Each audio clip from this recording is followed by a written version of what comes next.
نحمده ونصلي على رسوله الكريم وعلى آله وصحبه أجمعين أما بعد فأعوذ بالله من الشيطان الرجيم بسم الله الرحمن الرحيم ولا يحزنك الذين، اور آپ کو وہ لوگ غم میں نہ ڈالیں، یسارعون فی الکفر، جو دوڑ کر جا رہے ہیں کفر میں، جو کفر کی طرف پلٹ کر جا رہے ہیں، دوڑ کر کفر میں داخل ہو رہے ہیں، تو ان کی وجہ سے آپ کو غم نہیں ہونا چاہیے۔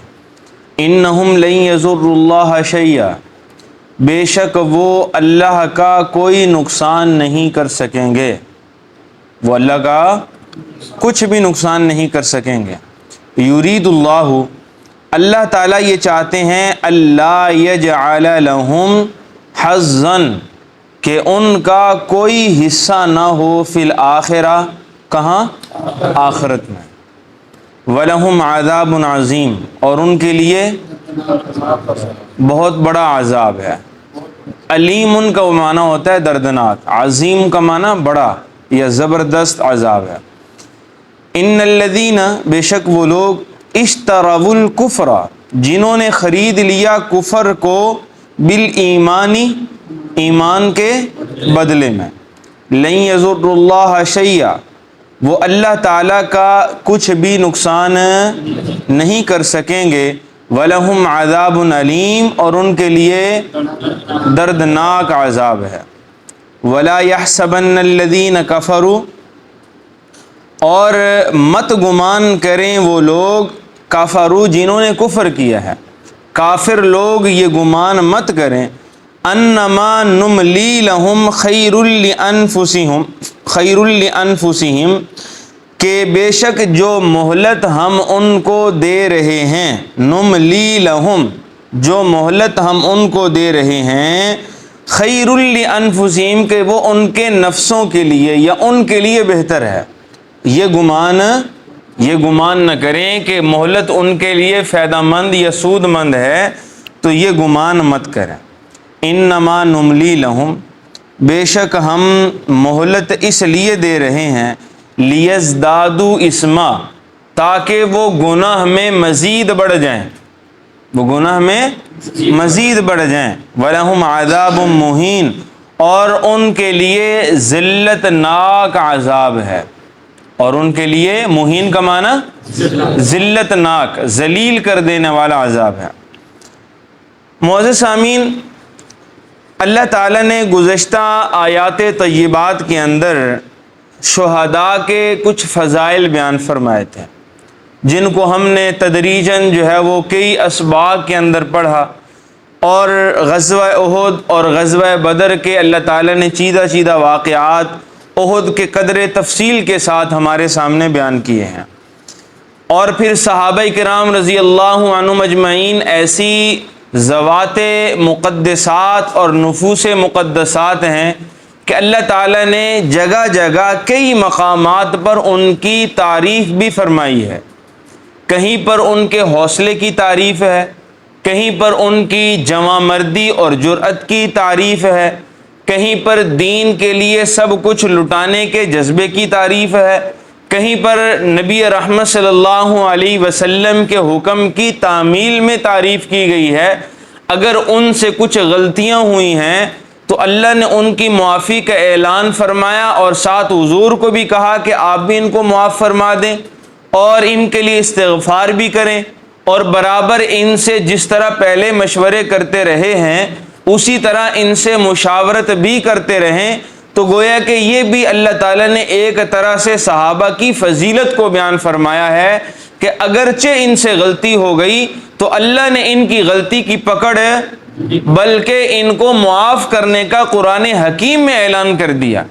بات سمجھے نا جی معزز سامعین، اور ساتھ ساتھ وہ کفار، مشرکین، منافقین جو دین کے مقابلے میں آ کے کھڑے ہوئے، جو رسول اللہ صلی اللہ علیہ وسلم کے مقابل آ کے کھڑے ہوئے، جو صحابہ کرام رضی اللہ عنہم اجمعین کے مقابل آ کے کھڑے ہوئے، اللہ نے ان کو تنبیہ بھی فرمائی، اللہ نے ان کو نصیحتیں بھی فرمائی ہیں، اللہ نے ان کو ایمان کی دعوتیں بھی دی ہیں، اللہ نے غور و فکر اور تدبر کرنے کی بھی دعوت دی ہے، اور جب باز نہ آئے تو اللہ نے ان کی مذمت بھی بیان فرمائی ہے۔ بات سمجھیں؟ اور پھر جو مقابل آئے تھے تو وہ کئی کردار تھے، کچھ کردار تو ایسے تھے جو بالکل سامنے تھے، جیسے مشرکین مکہ وغیرہ، کہ یہ تو کفر کی صورت میں سامنے آئے۔ کچھ کردار ایسے تھے جو پس پردہ اپنی ہی آستین میں پل بڑھ رہے تھے، اور پھر انہوں نے وقت آنے پہ دغا دیا اور وقت آنے پر ساری کے سارے عہدوں کو توڑ دیا، بد عہدی کر دی، جن کو منافقین کہا جاتا ہے۔ اب ان آیات طیبات کے اندر اللہ تعالیٰ نے انہی منافقین کی مذمت کو بیان فرمایا ہے۔ بات سمجھ رہے ہیں جی؟ کہ وہ لوگ اللہ تعالیٰ ارشاد فرما رہے ہیں کہ جن کو کفار نے ڈرایا۔ آپ کو کل کا سبق اگر آپ کے ذہن میں ہو، جو تمہید میں نے آپ کے سامنے رکھی تھی، کہ پہلے تو مشرکین مکہ نے، ابو سفیان وغیرہ لوگوں نے پہلے معبد کو تیار کرنے کی کوشش کی، تو یہ اگرچہ ظاہراً تو مشرک تھا لیکن رسول اللہ صلی اللہ علیہ وسلم کا طرفدار تھا، تو اس نے اس سے انکار کر دیا، بلکہ اس نے ان کفار کو جو ہے وہ سمجھانے کی کوشش کی کہ وہ رسول اللہ صلی اللہ علیہ وسلم اور اس کی جماعت وہ بڑی حوصلوں والی ہے، اور وہ کسی بھی قربانی سے دریغ نہیں کرتے، اور موت کو اپنے لیے وہ سعادت سمجھتے ہیں کہ تلواروں کے سائے میں آ جائے، اور اس کو اللہ کی رضا کا بہت بڑا ذریعہ سمجھتے ہیں۔ تو بہرحال جب ان کی یہاں پہ دال نہ گلی تو پھر انہوں نے، جو عبد قیس کا ایک وفد تجارتی وہ مدینہ کی طرف جا رہا تھا، تو انہوں نے ان کی خدمات کو حاصل کر لیا اور ان کو کسی نہ کسی طرح اس بات پہ راضی کر لیا کہ آپ جا کر جو ہے وہ ہمارے بارے میں، ہمارے لشکر کے بارے میں ذرا بڑھا چڑھا کر بات جا کے ان کو سنائیں، اور ان کو جا کے کہیں کہ وہ تو بڑی تیاری کر کے آئے ہیں، آپ ان سے ڈر جائیں اور ان کے مقابلے میں نہ آئیں۔ تو معزز سامعین، اب کیا ہوا کہ جب انہی لوگوں نے جا کر صحابہ کرام کی موجودگی میں رسول اللہ صلی اللہ علیہ وسلم کے سامنے یہ بتایا کہ مشرکین مکہ تو بہت بڑا ایک لاؤ لشکر تیار کر کے بڑی جو ہے وہ تیاری کے ساتھ آپ کے مقابل آ رہے ہیں، اور وہ آپ کو تہس نہس کر دیں گے، لہٰذا آپ ان سے ڈر جائیں اور ان کے مقابلے میں نہ آئیں، تو قرآن نے کیا کہا؟ فزادہم ایمانا، کہ جب انہوں نے، صحابہ نے ان کی ان باتوں کو سنا، بجائے اس کے کہ ان کے دلوں کے اندر رعب پیدا ہو جاتا، بجائے اس کے کہ وہ مرعوب ہو جاتے، بجائے اس کے کہ وہ خوف کھا جاتے، تو انہوں نے ان کی ان باتوں نے صحابہ کے ایمان میں مزید اضافہ کر دیا، اور وہ زبان حال سے کہہ اٹھے حسبنا اللہ ونعم الوکیل، کہ ہمارے لیے اللہ کافی ہیں جو بہترین کارساز ہے۔ ٹھیک ہے نا جی؟ اب دیکھیے کہ منافقین اسی موقع پر صحابہ کے ایمان کو تو مزید تقویت مل گئی، ان کا ایمان تو جو ہے وہ 7ویں آسمان تک جو ہے وہ پہنچ گیا، لیکن بہرحال جو منافقین تھے وہ ڈر گئے، اور انہوں نے کیا کیا کہ دوبارہ کفر کی طرف مائل ہونا شروع کر دیا، اور جو کفار تھے ان کے ساتھ پینگیں بڑھانا شروع کر دی، اپنے تعلقات استوار کرنے کی کوشش شروع کر دی، تاکہ اگر ممکنہ حملہ ہو تو اس سے بچا جا سکے۔ بات سمجھے؟ اب ایسے کرداروں کو اللہ تعالیٰ نے یہاں پہ عیاں کیا ہے اور ان کی مذمت بیان فرمائی ہے، اور حضور سے یہ بات ارشاد فرمائی ہے کہ اے میرے محبوب، آپ ان کے کفر کی طرف مائل ہونے کی وجہ سے پریشان نہ ہوں، ان کے دوبارہ کفر کی طرف لوٹنے یا دوڑ کر ادھر داخل ہونے کی وجہ سے غم نہ کھائیں، ان کا دوبارہ دارالکفر کے اندر چلے جانا یہ اللہ کو کوئی نقصان نہیں پہنچا سکے گا۔ ٹھیک ہے جی؟ اب ذرا دیکھیے، فرمایا وَلَا يَحْزُنْكَ الَّذِينَ يُسَارِعُونَ فِي الْكُفْرِ، اور آپ کو وہ لوگ غم میں نہ ڈالیں، یسارعون، جو دوڑ کر جا رہے ہیں، فی الکفر، کہاں پہ؟ کفر کی طرف، انہم لن یضروا اللہ شیئا، بے شک وہ لوگ اللہ کا کچھ بھی بگاڑ، اللہ کا کوئی نقصان کر نہیں سکتے۔ ٹھیک ہے نا جی؟ اچھا، یہاں پہ یاد رکھیے کہ یہاں پہ اللہ کے نقصان سے مراد اللہ کے دین کا نقصان ہے۔ ٹھیک ہے نا جی. اور ایسا بہت سے مقامات پہ ہوا, قرآن و سنت کے اندر بہت سے مقامات پر ایسا ہوتا ہے کہ اللہ دین کی نسبت اپنی طرف قائم فرما لیتے ہیں. ٹھیک ہے نا جی. یہ سورہ حج کے اندر اللہ تعالیٰ نے ایک موقع پہ ارشاد فرمایا کہ وَلَا يَنْصُرَنَّ اللَّهُ مَن يَنْصُرُهُ, کہ جو اللہ کی مدد کرتا ہے اللہ اس کی مدد کرتے ہیں. اب اللہ کو مدد کی ضرورت ہے؟ اللہ تو کسی چیز کے محتاج نہیں ہے, اللہ کو تو کسی کی مدد کی ضرورت نہیں ہے.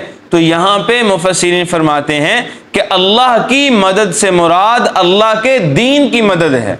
جو اللہ کے دین کی مدد کرتا ہے تو اللہ بدلے میں اس کی مدد فرماتے ہیں. جو اللہ کے دین کی اعانت کرتا ہے اللہ اس کی اعانت کرتے ہیں. جو اللہ کے دین کی حفاظت کرتا ہے اللہ اس کی حفاظت کرتے ہیں. اور جو اللہ کے دین کے غلبے کے لیے کوشش کرتا ہے اللہ اس کو غالب کر دیتے ہیں. بات سمجھے نا جی. غلبہ اسلام کے لیے جہاں جہاں پہ کوشش ہوئی ہے تو اللہ نے پھر نتیجتاً ان کو غالب کیا یا نہیں کیا؟ ہاں, پوری دنیا کا کفر وہاں پہ ذلیل و رسوا ہو کے جاتا نظر آیا ہے. بات سمجھے نا جی. اور جہاں جہاں غلبہ اسلام کے لیے کوشش نہیں ہوئی, اگرچہ انہوں نے جو ہے وہ اپنے مال و جان کی قربانیاں دی ہیں, اگرچہ اپنے خون تک کی قربانیاں دی ہیں, اگرچہ انہوں نے اپنی اولادوں تک کی قربانیاں دی ہیں, لیکن معزز سامعین ان کو غلبہ نہیں ملا ہے. غلبہ انہی کو ملا ہے جنہوں نے غلبہ اسلام کے لیے کوشش کی ہے. غلبہ انہی کو ملا ہے جنہوں نے اسلام کو غالب کرنے کی کوشش کی ہے. اللہ نے اس کی برکت سے ان کو بھی غلبہ عطا فرما دیا, ان کو بھی کفر پر غالب کر دیا. اور آج ہم اپنی آنکھوں سے دیکھ رہے ہیں کہ وہ غالب ہیں, اسلام غالب ہے اور کفار مغلوب ہیں اور کفر بھی مغلوب نظر آتا ہے. ٹھیک ہے جی. تو بہرحال میں نے عرض کیا کہ یہاں پر جو ہے وہ لن یضر اللہ شیئا سے کیا مراد ہے کہ اللہ کے دین کا کچھ بگاڑ. بھائی دیکھیں, اللہ کا دین حق ہے, اللہ کا دین حقانیت پر مبنی ہے, اور یہ دین کل قیامت کی صبح تک باقی رہے گا.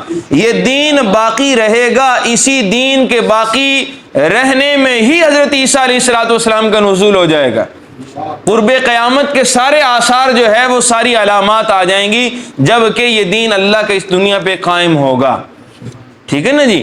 اللہ کے اس دین کو جو ہے وہ کوئی بھی نقصان ختم نہیں کر سکے گا. ٹھیک ہے نا جی. باقی رہی بات یہ کہ اس دین والے ان کا جو ہے وہ کیا حال رہے گا, ان کو غلبہ کب ملے گا, ان کو فتح کب ملے گی, ان کو جو ہے وہ ارباب اقتدار میں وہ کب آئیں گے. ٹھیک ہے نا جی. ان کو عروج کب ملے گا. تو بھئی یہ اللہ تعالیٰ کی ایک شرط ہے, اگر وہ دیندار پوری کرتے رہیں گے تو جو ہے وہ ارباب اقتدار یہی رہیں گے. بات سمجھے, دنیا کی باغ دوڑ انہی کے ہاتھ میں رہے گی. اگر وہ شرط نہیں پائی جائے گی تو جب شرط نہ پائی جائے تو ایک کلیہ ہے کہ مشروط بھی نہیں پایا جاتا. اور وہ شرط کیا ہے کہ تم کامل دین کی اتباع کر لو, اللہ تعالیٰ پوری دنیا کا اقتدار تمہارے ہاتھ میں کر دیں. تم پورے دین پر پابند ہو جاؤ, پورے دین پر, دین کے جتنے شعبہ جات ہیں, دین کے جتنے جو ہے وہ مصارف ہیں, دین کے جتنے بھی جو ہے وہ عوامل ہیں, دین کے جتنے بھی اعمال ہیں, ان سب پہ کاربند ہو جاؤ تو اللہ تعالیٰ دنیا کی حکومت بھی تمہیں عطا فرما دیں گے. اور معزز سامعین, جب سے مسلمان قوم نے, امت نے پورے کے پورے دین پر چلنا چھوڑا ہوا ہے, جب سے انہوں نے دین کے تقاضوں پر عمل کرنا چھوڑ رکھا ہے, تب سے اللہ نے اقتدار بھی واپس لے لیا ہے, تب سے اللہ نے عروج سے بھی محروم کر دیا, اور ذلت, رسوائی اور جو ہے وہ زوال اور پستی کا امت شکار ہوتی چلی جا رہی ہے. اور جو ہے وہ دعا ہے اللہ تعالیٰ سے کہ اللہ تعالیٰ وہ عہد رفتہ کہ وہ عروج اور وہ ترقیات اللہ دوبارہ امت کو لوٹا دیں, اور امت کو بھی اللہ تعالیٰ جو ہے وہ عقل عطا فرمائے, امت کو بھی اللہ تعالیٰ جو ہے وہ توفیق عمل نصیب فرمائے. تو بہرحال معزز سامعین, فرمایا کہ یرید اللہ اللہ یجعل لہم حظا فی الآخرہ, اللہ تعالیٰ یہ چاہتے ہیں کہ ایسے لوگوں کا جو کفر کی طرف دوبارہ پلٹ کے جا رہے ہیں, دوڑ کر جا رہے ہیں, ان کا آخرت میں کوئی حصہ نہ ہو۔ ان کو جو دنیا کے اندر مہلت مل رہی ہے، ان کو جو یہاں پہ وقت مل رہا ہے، یہ نہ سمجھیں کہ یہ وقت ان کے فائدے کے لیے ہے۔ بات سمجھیں نا جی۔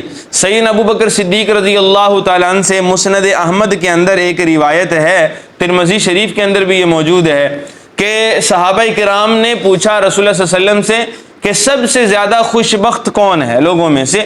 تو حضور علیہ الصلوۃ والسلام نے ارشاد فرمایا من طال عمرہ وحسن عملہ، کہ لوگوں میں سے سب سے زیادہ خوش بخت، خوش قسمت، خوش نصیب وہ آدمی ہے جس کو اللہ لمبی عمر عطا فرما دے اور ساتھ نیک اعمال کی توفیق بھی عطا فرما دے۔ بات سمجھیں؟ اور پھر صحابہ نے پوچھا یا رسول اللہ سب سے بڑا بدبخت کون ہے؟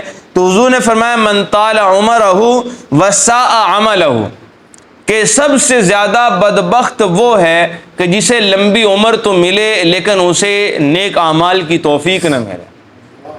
اس سے بڑا کوئی بدبخت، یہی وجہ ہے کہ ایک حدیث میں آتا ہے کہ جب انسان 60 سال کی عمر پا لیتا ہے تو گویا کہ اس کے لیے حجت تمام ہو جاتی ہے۔ اب اللہ کے حضور بد عملی یا اعمال میں کمزوری پر اس کے پاس کوئی بہانہ باقی نہیں بچتا۔ اللہ تعالیٰ بھی اس سے پوچھیں گے کہ میں نے تمہیں ایک مکمل عمر عطا فرمائی تھی، تو اب بتا میری اتباع اور میری فرما برداری میں کیا کرتا رہا۔ بات سمجھے نا جی۔ اس لیے معزز سامعین، اگر مہلت ملی ہوئی ہے تو یہ مہلت اگر اللہ کی فرما برداری میں گزر رہی ہے تو یہ ہمارے لیے سعادت کی بات ہے۔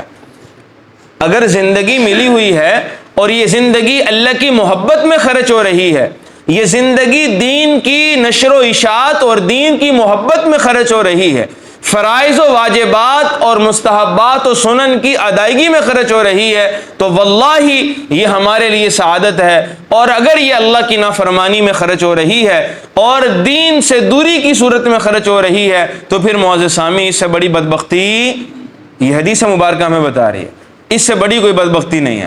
اس لیے محدثین اور شراح نے یہاں پہ یہ بات بھی ارشاد فرمائی اسی حدیث کے ذیل میں کہ اگر جو ہے وہ اللہ کی طاعات کے لیے، اللہ کی بندگی اور فرما برداری کی نیت سے عمر میں برکت کی دعا کی جائے تو اس حدیث سے معلوم ہوتا ہے کہ وہ دعا کرنا جائز ہے۔ اور اللہ تعالیٰ کی اگر فرما برداری کا ارادہ نہ ہو اور اللہ تعالیٰ کی طاعت کا ارادہ نہ ہو تو پھر طول عمری کی جو ہے وہ دراز زندگی کی دعا بھی زیب انسان کو خواہ مخواہ گناہوں میں اضافہ ہی ہوگا نا، خواہ مخواہ اللہ کی ناراضگی میں اضافہ ہوگا، اللہ کے قہر اور غصے میں اضافہ ہوگا۔ بات سمجھ رہے ہیں نا جی۔ اس لیے معزز سامعین آج ہی سے اس بات کا تہیہ کر لیں، زندگی کے جو لمحات باقی ہیں، وہ ایک لحظہ ہو، وہ ایک گھڑی ہو، وہ ایک گھنٹہ ہو، ایک دن یا ہفتہ یا مہینہ، سال، ایک صدی ہو، ہم نے اس کو اپنے رب کی طاعت میں بسر کرنا ہے۔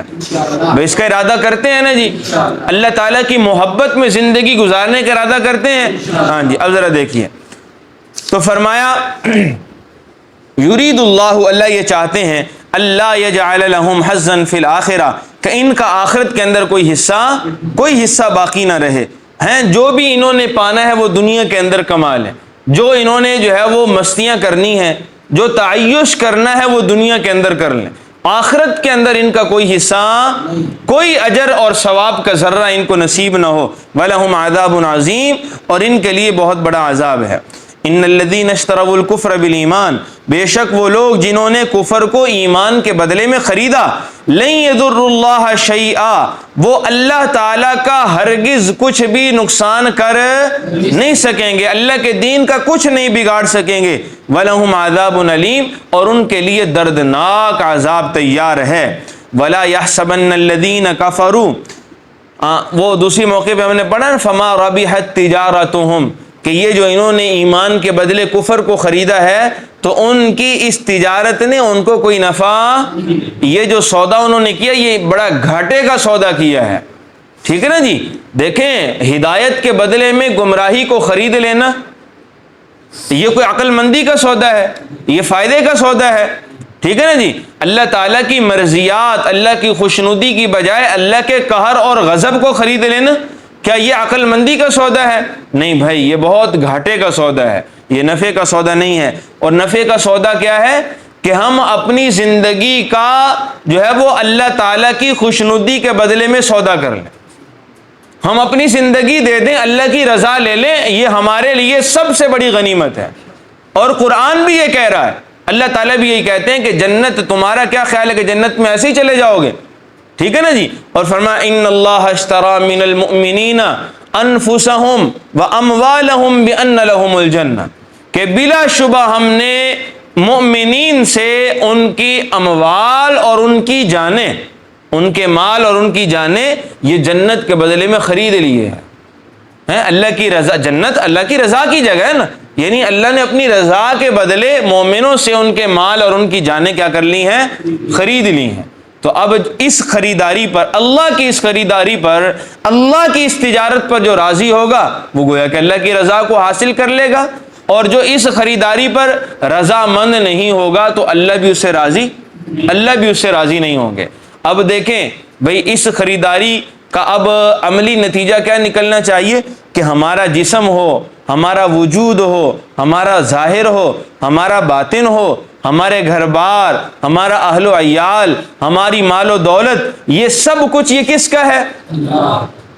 بھائی اب اس آیت کا نتیجہ تو یہی نکلتا ہے نا کہ اللہ تعالیٰ نے ہم سے ہمارا سب کچھ کیا کر لیا ہے؟ خرید لیا ہے، لے لیا ہے، اور اس کے بدلے میں اللہ تعالیٰ ہمیں دے کیا رہے ہیں؟ اپنی رضا اور جنت دے رہے ہیں۔ بات سمجھے نا جی؟ تو سب کچھ اگر ہمارا لٹ جائے، سب کچھ اگر اللہ تعالیٰ ہم سے لے لیں، اور ایک رضا کا ذرہ ہمیں اگر عنایت ہو جائے، خدا کی قسم یہ ہماری کامیابی ہے۔ بات سمجھے نا جی؟ اس لیے اس میں ہمیں راضی رہنا چاہیے۔ تو فرمایا وَلَا يَحْسَبَنَّ الَّذِينَ كَفَرُوا، جو کافر ہیں وہ کیا یہ گمان کرتے ہیں أَنَّمَا نُمْلِي لَهُمْ، کہ ہم نے جو ان کو مہلت دے رکھی ہے، خَيْرٌ لِأَنفُسِهِمْ، یہ ان کے لیے بہتر ہے۔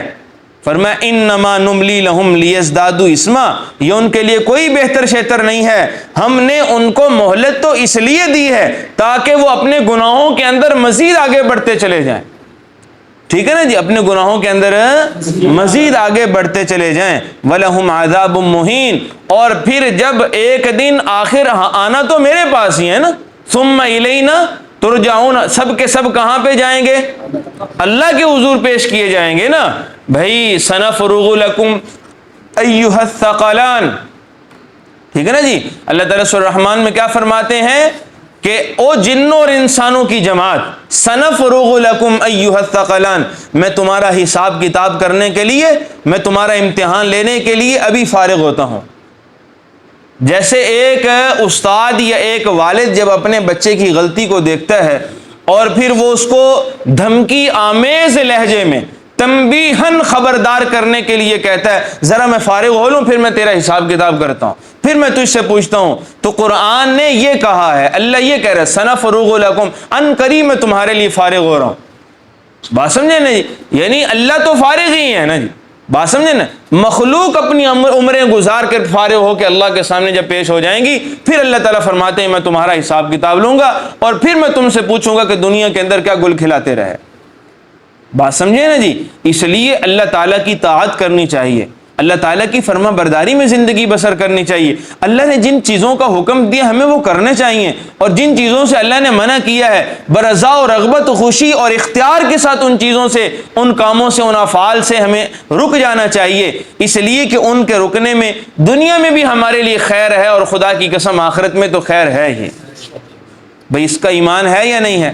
تو اب اللہ تعالیٰ اگر کفار کو، ظالموں کو، فاسقوں اور فاجروں کو دنیا کے اندر مہلت دے رہے ہیں تو وہ مہلت کس لیے ہے کہ یہ دنیا کے اندر جو کرنا چاہتے ہیں کر لیں، آخرت کے اندر ان کے لیے پھر کوئی اجر اور ثواب کا ذرہ نہیں ہوگا۔ ذرا دیکھیں انما نملی لہم لیزدادوا اسما، ہم مہلت اس لیے ان کو دے رہے ہیں تاکہ وہ اپنے گناہوں کے اندر مزید آگے بڑھ جائیں، اتنے آگے بڑھ جائیں، اتنے آگے بڑھ جائیں کہ کل قیامت کے دن کوئی ایمان کا ذرہ، ثواب کا ذرہ بھی اللہ کے حضور پیش نہ کر سکیں۔ ٹھیک ہے، پھر ان سے اللہ تعالیٰ حساب کتاب لے گا۔ فرمایا وَلَهُمْ عَذَابٌ مُّهِينٌ، اور اس دن ان کے لیے ذلت ناک عذاب ہوگا، ذلیل کر دینے والا عذاب ہوگا۔ اللہ سے دعا ہے کہ اللہ تعالیٰ ہر قسم کے چھوٹے بڑے عذاب جو دنیاوی اور اخروی ہیں، اللہ تعالیٰ ہم سب کی اس سے حفاظت فرمائے۔ پوری امت محمدیہ کی حفاظت فرمائے۔ اللہ اپنی رضا، خوشنودی اور جنت علیین ہمیں نصیب فرمائے۔